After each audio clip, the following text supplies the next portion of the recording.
Have you ever felt like conversations stay surface level, even with people you've known for years, like you being stuck being an NPC in everyone else's story?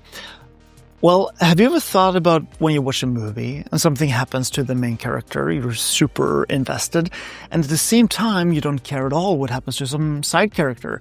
The difference is simple. You got to know the main character. You're invested in them. So if we want people to actually like us and connect with us, we have to let them get to know us. But here's where it gets tricky. Opening up can feel uncomfortable. What if it backfires? What if they judge you? Maybe you shared before and someone took advantage of you. But then I realized something that changed how I approached this completely. I didn't need to share everything about myself to create a connection. Actually, it was the opposite. Being too personal can make everyone uncomfortable. I started paying attention to what actually made me feel connected to someone. And it was when I learned something new about them so I could paint a picture of who they are. Here's what I mean. I worked with this guy for months. We only talked about work stuff like deadlines, projects, the usual. And I thought he had no interests or any personality because he didn't seem to like talking about anything interesting. And then one day, out of nowhere, he mentioned he's planning on buying a classic British car, a Jaguar. And he starts talking about the beauty of all Jaguars, and I was surprised because suddenly this guy who I thought had zero personality, I could actually picture him driving around in this Jaguar with the leather seats and the paint and the sound, everything. So in that moment, he became human to me. And here's the key. He didn't make himself vulnerable. He wasn't sharing his deepest insecurities. He was just sharing low-stakes personal detail.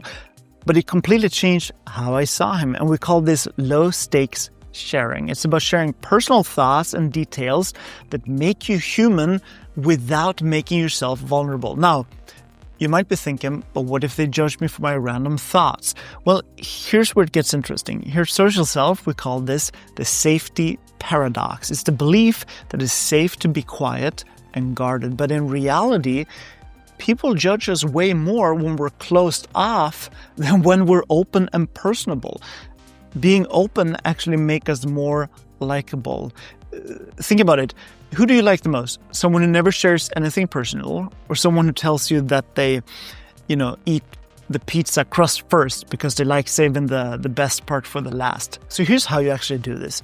When you're in an actual conversation, look for opportunities to add personal detail. Not heavy stuff, just specific human details. So music comes up, tell people what you like, and dare telling people what you don't like. You don't need to pick fights with people, just share your experience. Say, I never got into country music because it reminds me of my uncle who always talked about Garth Brooks, but also he had really bad breath. Or something like that. I don't know. Is this a relevant analogy? I'm just trying to cater to you Americans. I'm from Sweden. I don't know anything about country music.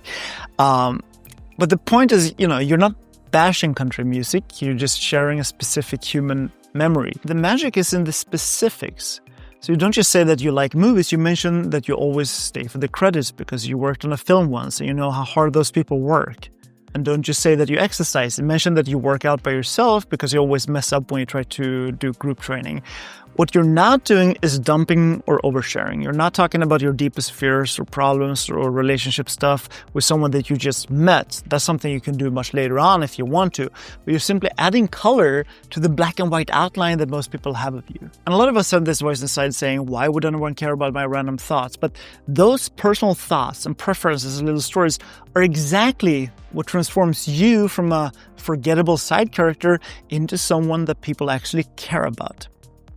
If you're serious about improving your people skills and are tired of generic advice like just be yourself, that sounds good but makes things more confusing, join our training on the link below where I go much deeper into what I talked about here.